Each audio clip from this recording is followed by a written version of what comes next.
ज्ञान की शिक्षा। यहाँ शिक्षा मिलती है सिर्फ ज्ञान की। नमस्कार, स्वागत है आपका ज्ञान की शिक्षा चैनल पर। आज हम बात कर लेते हैं भूगोल तथा पर्यावरण से संबंधित ऐसे शब्दावलियों की, जिससे कि आपका ये टॉपिक काफ़ी मजबूत हो जाएगा। इतना ही नहीं, इन शब्दावलियों से सीधे सीधे एग्जाम में प्रश्न भी पूछ लिए जाते हैं। तो चलिए शुरू करते हैं।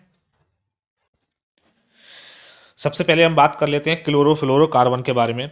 इस गैस को शॉर्ट रूप में, यानी इसकी जो शॉर्ट फॉर्म है वो सीएफसी बोली जाती है। कई बार एग्जाम में सीएफसी के नाम से भी प्रश्न बन जाता है इसमें। तो इसके बारे में पढ़ लेते हैं। देखिए, ये गैस सबसे ज़्यादा महत्वपूर्ण इसलिए है क्योंकि यह पर्यावरण को बहुत ज़्यादा नुकसान पहुंचा रही है। क्योंकि ओजोन जो क्षरण होता है, ओजोन का जो हानि होती है, जो हमारी परत है, वो सबसे ज़्यादा उससे जो क्षति जो पहुंचाती है वो यही गैस पहुंचाती है। यह मानव निर्मित एक ऐसी गैस है, पढ़िएगा आप ये मानव निर्मित एक ऐसी गैस है जिसका प्रयोग रेफ्रिजरेटर, एसी आदि में किया जाता है, जबकि इसका सांद्रण जो है समताप मंडल में बढ़ता है। और हम सभी जानते हैं कि समताप समताप मंडल में ही ओजोन परत पाई जाती है। यह गैस क्या करती है? यह मुक्त क्लोरीन का उत्सर्जन करती है। यह गैस जो सीएफसी है ना, मुक्त क्लोरीन का उत्सर्जन करती है, जिसके कारण ओजोन परत को काफ़ी नुकसान होता है, क्योंकि ओजोन परत से ये क्रिया करती है और ओजोन परत को नुकसान पहुंचाती है। ओजोन परत के बारे में पढ़ लेते हैं। देखिएगा, ओजोन परत को हम O3 के नाम से, इसका जो सूत्र है वो O3 है। ये मैंने बताया आपको, समताप मंडल में ओजोन परत पाई जाती है। 20 से 50 किलोमीटर की दूरी पर पाई जाती है ये। लेकिन कई किताबों में आपको 15 से 35 किलोमीटर भी मिल जाएगा। तो आप दोनों ही तथ्य याद रखिएगा, मैं आपको सही क्लियर बता के चल रहा हूँ।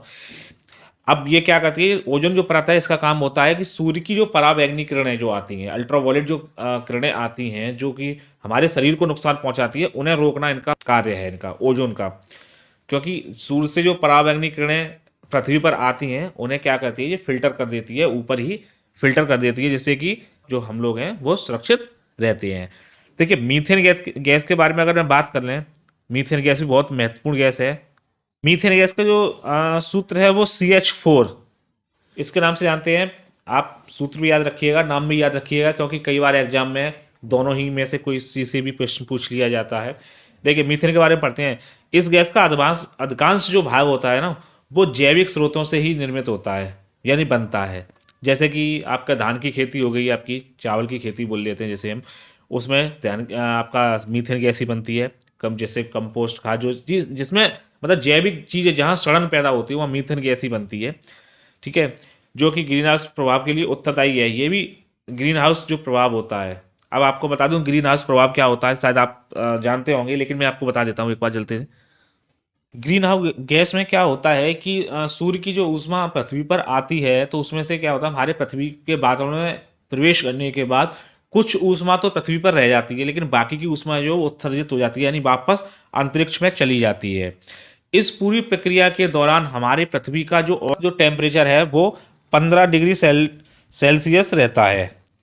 ठीक है, लेकिन कुछ गैसें, जैसे कि इसमें सबसे ज़्यादा योगदान रहता है वो कार्बन डाइऑक्साइड का, CO2 का रहता है। उसके बाद मीथेन वगैरह 6 गैसें ऐसी हैं जो कि हमारे वातावरण में एक परत बना लेती हैं, और जो पृथ्वी से जो वापस ऊष्मा उत्सर्जित होती है उसको रोक लेती हैं, जिससे कि हमारे पृथ्वी का टेम्परेचर 15 डिग्री सेल्सियस से ऊपर हो जाता है।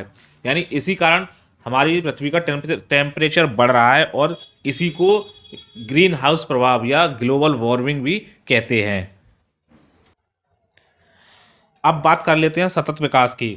देखिए, सतत विकास क्या होता है कि वर्तमान में जो प्राकृतिक संसाधन हैं उनका उपयोग करते हुए, यानी वर्तमान की जो ज़रूरत है उसके उनके अनुसार प्राकृतिक संसाधनों का उपयोग करते हुए आगामी जो पीढ़ी है उनके लिए संसाधनों को बचा के रखना क्या कहलाता है? सतत विकास कहलाता है। जैसे कि आप देख पा रहे होंगे, विकास की एक ऐसी प्रक्रिया जिसमें प्राकृतिक संसाधनों का इस प्रकार दोहन किया जाए जिससे वर्तमान आवश्यकताओं को पूरा करने के साथ साथ भावी पीढ़ियों को, यानी कि आगे आने वाली पीढ़ियों की आवश्यकताओं की पूर्ति में भी कोई कठिनाई ना हो, यानी आने वाली जो पीढ़ियां हैं उनके लिए भी संसाधनों को बचा के रखना, यही क्या है? हमारा सतत विकास कहलाता है। अब चलिए आगे चलते हैं और देखते हैं कि क्या है। देखिए, अगला है हमारा हिमपात।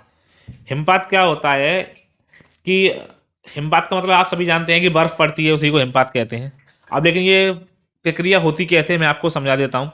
जब आकाश में वायु का जो तापमान होता है वह त्वरित गति, जो कि उसका जो एवरेज तापमान होता है उससे गिरकर 0 डिग्री सेल्सियस से भी नीचे पहुंच जाता है, तो वाष्प जो होती है, हवा के कणों में जो पानी की बूंदें होती हैं जिन्हें हम वाष्प के रूप में जानते हैं, वो सीधे क्या होती है, बर्फ में परिवर्तित हो जाती हैं, यानी कि हिमकणों में बदल जाती हैं।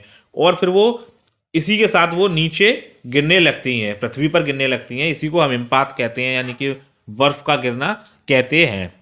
अब बात करते हैं व्यापारिक पवन की। व्यापारिक पवन जो होती हैं वो एक स्थायी पवन जो होती हैं, जो उष्ण तथा उपोष्ण कटिबंधीय उच्च वायु दाब पेटी से भूमध्य रेखीय निम्न वायु दाब पेटी की ओर बहती हैं, यानी प्रवाहित होती हैं। इसको आप इस तरीके से समझ सकते हैं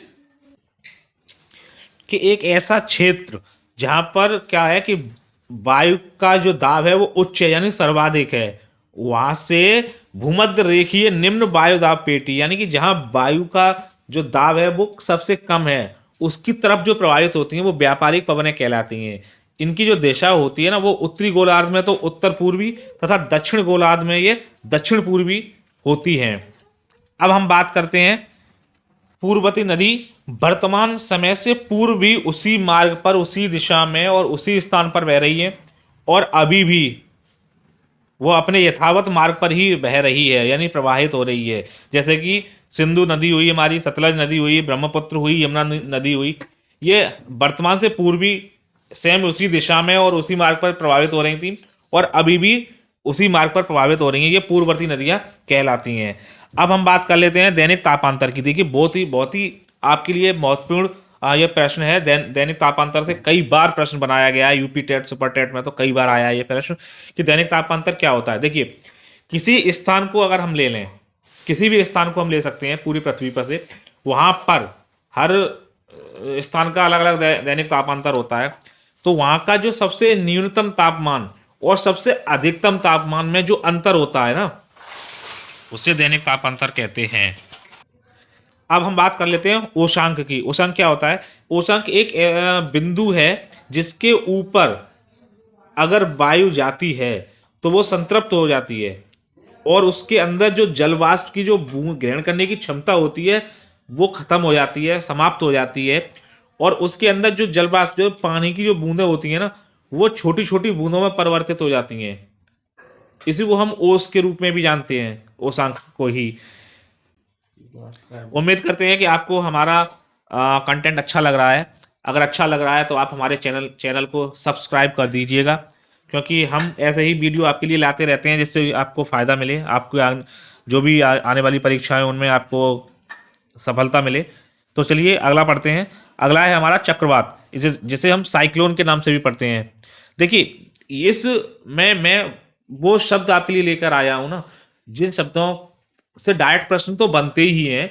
आपको अगर इन शब्दों को आपने समझ लिया तो आपके लिए भूगोल या पर्यावरण पढ़ना आसान भी हो जाएगा। कई प्रश्न तो ऐसे होंगे जो आपने पढ़े नहीं होंगे, लेकिन इन शब्दावलियों से आप उसका सही से उत्तर लगा सकते हैं। देखिए, साइक्लोन, चक्रवात क्या होता है? अत्यधिक निम्न वायु दाब के केंद्र होते हैं जिसमें हवाएं केंद्र की ओर गति करती हैं। इनकी दिशा उत्तरी गोलार्ध में घड़ी के दिशा के विपरीत तथा दक्षिणी गोलार्ध में घड़ी की दिशा की ओर होती है। देखिएगा, चक्रवात क्या होता है? निम्न वायु दाब का जो केंद्र होता है, यानी कि इनके जो केंद्र होता है वहां पे वायु दाब जो होता है बहुत ही कम होता है, निम्न होता है, और हवाएं क्या होती हैं, वो केंद्र की ओर गति करती हैं, जिससे कि काफी तेज स्पीड पर हवा का जो गति होती है वो काफी तेज होती है, जिसे हम चक्रवात के रूप में जानते हैं। इनकी दिशा जो होती है ना, वो उत्तरी गोलार्ध में होती है। देखिए, ये हमारी पृथ्वी है, और मैंने आपको बताया ये भूमध्य रेखा है। ये वाला जो होता है ये उत्तरी गोलार्ध होता है, और ये नीचे वाला दक्षिणी गोलार्ध होता है। अब हम चक्रवात की बात कर लेते हैं। तो देखिए, उत्तरी गोलार्ध यानी इस वाले गोलार्ध में ये घड़ी की दिशा के विपरीत होती है, यानी हम घड़ी क्या होती है, वो सीधे हाथ की तरफ चलती है। तो जो चक्रवात की जो दिशा होती है वो इस तरीके से होती है, ठीक है। लेकिन दक्षिणी जो गोलार्ध है उसमें तो घड़ी की दिशा की ओर होती है, यानी दक्षिणी गोलार्ध में भी इसी तरीके से इनकी जो आपकी चक्रवात की जो दिशा होती है वो इस तरीके से होती है। उम्मीद करता हूँ आपकी समझ में आया होगा। चलिएगा, इसको मैं आप साफ कर देता हूं। अब देखिए आम्र वर्षा के बारे में पढ़ लेते हैं। आम्र वर्षा क्या होती है?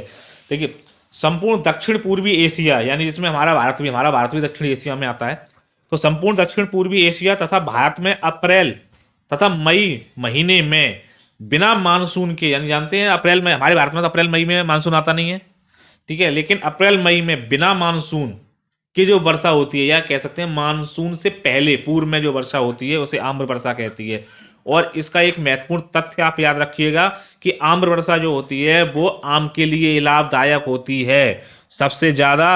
कई बार ये पूछा गया है कि आम्र वर्षा किस फल के लिए लाभदायक होती है, तो वो आम के लिए होती है।